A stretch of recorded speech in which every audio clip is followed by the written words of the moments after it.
Palworld, a game that's a little similar to the ones you've probably seen. Just a bit. But let's ignore that. How do you play? Well, let me show you. You're mine now. You're mine. Oh, stop running, accept your fate. First of all, you want to launch the game, so click play. Also, I will be running this off of Steam on the computer, so if you're a console player, I'm sorry. Bored? Think you already know all this because you're a true gamer? Okay, fair enough. Again, this is just going to be a quick guide for those who are completely new to games. Like, you don't know what a keyboard is, or a mouse, or you did play on a keyboard, but you used the arrow keys. I'm sorry, I'm not judging, I'm just... You're so old.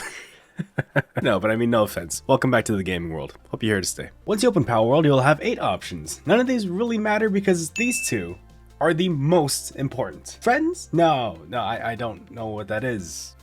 It's called Palworld, not Friend World. But if you are curious, this one shows you official, community, and recent servers.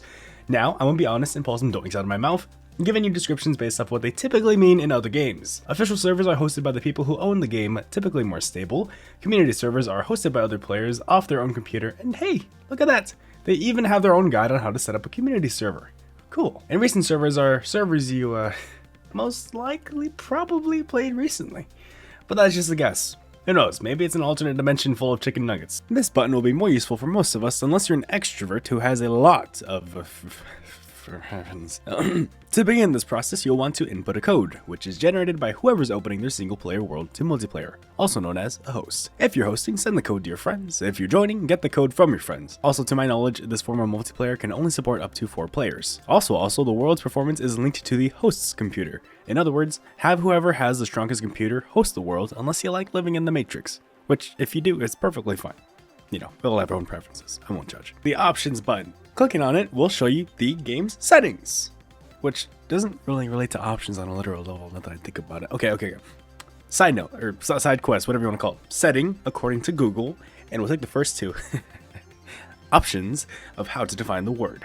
The place or type of surroundings where something is positioned or when an event takes place. Definition 2. A piece of metal in which a precious stone or gem is fixed to form a piece of jewelry. Now the word option, yes, I know this is a weird rant, which I don't need to address, but I will. If you want to skip it, you know what to do. You can go past the next chapter. It means a thing that is or may be chosen. So why don't you call it game settings options to not confuse?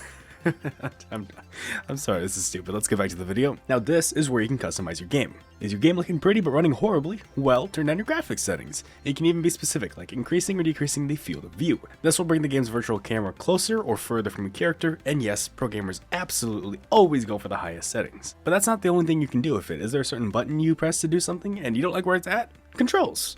Don't like how loud the game, background music, sound effects, user interface, character voice, pal voice, or ambience, such as the wind howling is, sounds.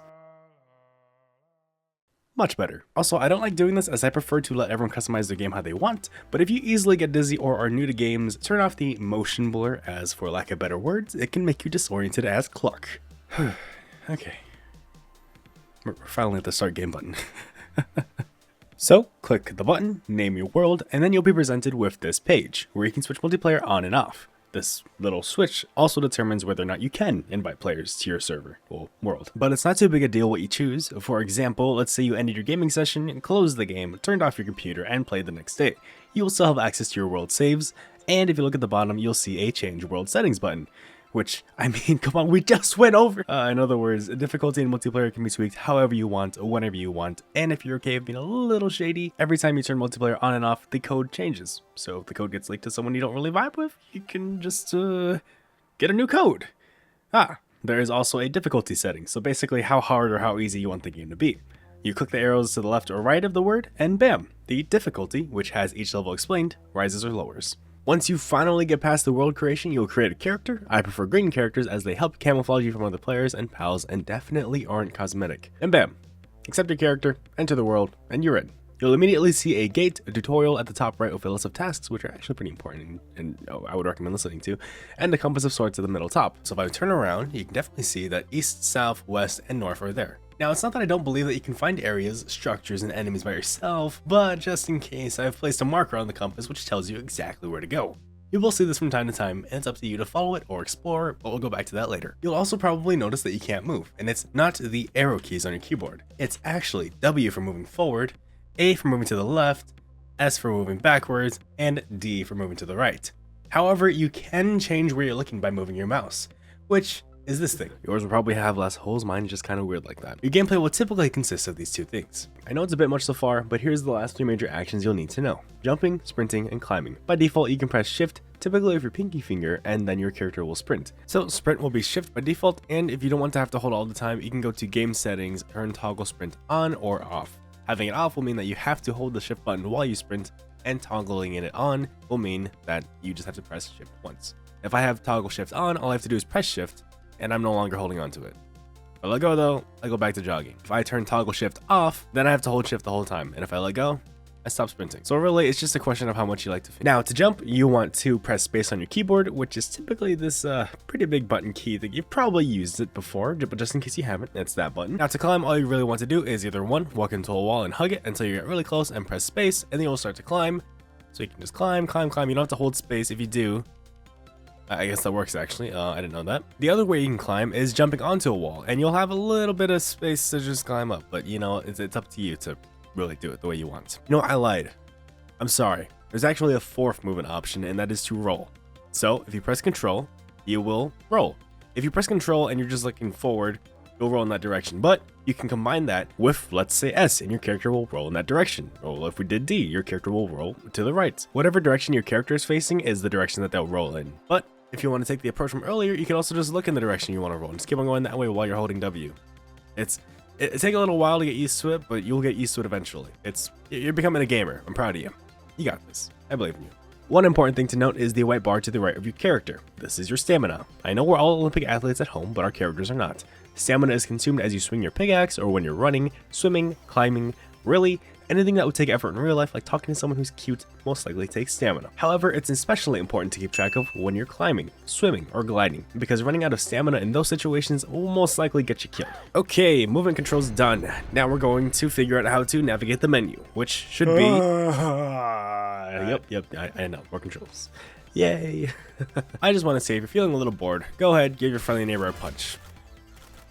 You'll have a good time, I swear. You can press tab to open your inventory, which is where the items you collect will be stored. You'll also notice these slots surrounding your character, which you can use to place items such as weapons, tools, armor, a shield, more on that in a bit, a glider, which we'll go over once we get it, and 2 accessory slots. Findable items that give your character little boosts like extra health, damage, and so on and so on. If you want to change the order of your weapons, you can drag them around by holding left click, and you can cycle the item you're holding by scrolling the mouse wheel on your mouse. The same applies to your pal spheres. If you see at the bottom right, there is a little number 2.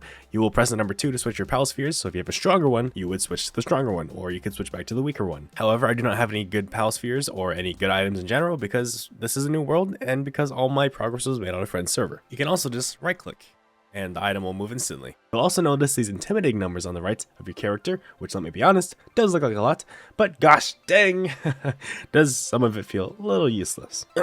Like, okay, I get that health increases my health, stamina increases my stamina, defense, which actually is determined by the items you wear. So let's say right now we're at 100. If we were to craft ourselves some items later on, like pelt armor, we would get higher defense. Work speed determines how, okay, but let's be honest, if you don't know what that does, you might need a different tutorial. And weight determines the amount you can carry. Each item has its own weight, so you'll probably run out of weight capacity rather quickly. Now, moving on. You forgot about the attack stat. I'm gonna be honest, it's probably good as it does increase your damage output, but if I have to choose between increasing my weight capacity by 50 so I can carry 4 more stones, or increasing my damage by 2, which, unless I'm blind, which I am, or a stickler, which I can be, I'm definitely going to be choosing the bigger number because bigger numbers equal stronger. Of course it does. And that's definitely a fact that you should bet on. I mean, come on. It's like, it lets me carry 4 more stones, which will definitely be useful for future recipes. Also, you may be confused as to why I'm talking about increasing those numbers. Every time you get enough experience, also known as EXP or XP, or however you want to say it, you level up. And then you get to invest it into those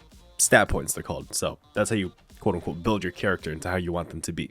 Also, little note, if you hear this noise, that means there is a shiny nearby, so they're basically just rare pals, and they're bigger too. So if you want to capture them, go ahead. So let's go back to the player menu screen, or whatever you want to call it. You'll notice 5 more options at the top that we can select. Party, Technology, Pal Deck, Guild, and Options. The Party tab shows which pals you're currently traveling with, in other words, the ones you can call on to help you in battle. You can change who's in your party by swapping them out in your pal box, which I will explain the specifics of later. Also, if your party is full and you capture a new pal, they'll be sent to your pal box. The Technology tab is, simply put, how you're going to progress from a caveman into a gun-wielding pal slaver. You get blue technology points when you level up, which you can use to unlock new technology, and purple ancient technology points, which you get through, for lack of better words, finding and killing specific new enemies. The pal deck is your prime location for learning about pals you've captured and seen. There's even a little counter at the bottom left. You'll get information about pals, such as their type, for example fire, a little description about their place in the world, the partner skill they bring to the table, their work suitability and level, and how good they are at certain jobs, the amount of food they consume, which don't ask me how much that is, I don't believe in carbs, the items they can drop when you kill them, that's right, kill, not knock out, and the capture bonus, which is one of the best ways to earn the experience we mentioned earlier, as you'll be receiving higher amounts of it before 10 captures of a certain pal, and far less after 10 captures. There is also a little habitat button right next to stats, which is right below Pal Deck and Guild, which shows you exactly where those pals can spawn and, you know, go capture them. The Guild tab is where you can group up with your friends on a multiplayer server. I'm pretty sure it lets you see your friends when you're looking at the map, so you can stalk them. However, it does also mean all your progress is linked to one pal box and its upgrade level. I don't know if it links to the leader's pal box or the highest level player's pal box, but more on what a pal box is in a moment. And finally is the Options tab, which I don't think needs another explanation. Yeah, I think we can skip that. After you've gathered your first few sticks and stones off the ground or by punching a tree and boulder till your hands bled, hopefully you've got enough items and have also hopefully leveled up. You'll want to use the Technology tab to unlock some crude tools and a workbench. Place the workbench wherever you want and craft your first tools by holding F and then pressing F again to claim the item. And don't worry, those 10 seconds are only the investment of what some would call an adventure and what others would call addiction. After you've gotten to level 2, you'll now have access to the pal box, which as mentioned earlier is quite freaking important. It'll be the base of your operations, or more accurately, the base where you deploy countless pals until they drop dead. Or, if you're nice, dead with a full belly. As of right now, I would recommend placing your pal box in a very flat place because their pathfinding is not very good. So by that I mean they can't really get to your base if they get lost. And they also glitch into the ground, so that's also fun. Once you've placed your pal box, press V while looking at it and you'll notice that it has a 0 out of 1 or some type of goal. Fulfill these goals to increase your base's level, which in turn increases the number of pals you can have working at your base. Now, you may notice that what I'm saying sort of relates to what you can see at the top right, where I mentioned a tutorial was earlier. And that's true. It's a relatively good tutorial which will get you through most of the game. I just wanted to share this information in this format because I played with someone who had no clue how to move and asked a lot of good questions that I never would have thought about if I wasn't a gamer. So hopefully this helps. And with that in mind, I wish you good luck. But first, a few bonus tips! Use Q and E or the scroll wheel to cycle through the build categories. Items have durability. Once their durability runs out, they're less effective at killing things or at harvesting things. Or they give you less defense if it's like an armor. There is also a temperature scale at the bottom left, so if you're getting too cold, you're gonna freeze to death. If you're getting too hot, you're gonna die of hyperthermia. That's what it's called, right? You can build chests. They're where you can store inventory, and they don't have a weight amount, so unlike your puny little human, this chest could stack up to 9,999 of any item you wanted. Unless it's something specific, like a tool or an egg, or just, you'd say, you know, if it's unique, it can't be stacked, basically. You'll find out. It's typically easier to capture a pal who has lower HP, so if you try to capture one with full HP, it's probably not gonna work, but you know what? Try whatever. There are bosses in the game that give you special rewards. Fight them at level 1, I promise you'll do great. There are fast travel points like these located all around the map. They're orange if you haven't discovered them, blue if you have. Use them to move around the map real quick, because if you die in a place super far away from fast travel, it's going to be a pain to get back, I swear. It is. The shield, I said we'd come back to this. Think of it as a fast regenerating health bar that takes damage first, instead of your green health bar. And that orange bar below your health bar is your food. Keep it up so you don't get negative effects to your stats. To eat food, open your inventory, right click on the thing you want to eat, and then left click on whoever you want to feed. And yes, you do have to feed your pal members. I know, right? They're like real people. This is Paldium ore, or Paldium, whatever you want to call it. It's Paldium. It's the blue ores, these things. This is stone. Not very shiny looking, and it gives you stone. And this is ore. Simply put, it'll give you ore. You use it for metals, and it's kind of shiny. It has a sparkle. There you go. There are also these green stones, which you'll see. They don't respawn. And, well, I don't think I need to explain that. You can also work with your pals when they're working, so that's cute. And they even give you a cute little face when they're finished. Once you have a glider equipped, press space while in the air to pull it out, and don't press space unless you're ready to fall. Oh, and watch that stamina bar. Now, you've probably seen videos of people riding pals or using pals in really interesting ways. You unlock those items by using a pal gear workbench and unlocking the item specifically for that pal through the technology. So sometimes you might have to wait, and it kind of sucks. Yes, I agree with you. Items have durability. Once their durability runs out, they're less effective at killing things or at harvesting things, or they give you less defense if it's like an armor. Quest marker, challenge the boss at Rain Syndicate's tower. That is Rain Syndicate's tower over there. There are plenty of them. There's one over there. There's one over there as well. Those aren't Rain Syndicate's towers, but those are other towers of specific other factions. My knowledge, at least. They are important. And that is the Urge Tree. Yeah. If you've made it this far, I want to say thank you so much for taking the time to watch. I'd really appreciate it. If you liked the video and subscribed, it gives me a bit of an adrenaline boost, seeing that number go higher. Anyways, I hope you enjoyed and have a great rest of your day and your night and your morning and your evening and or midnight. Bye-bye. Leave a like. Yeah. Subscribe to the channel. You don't have to, but you should. Woo.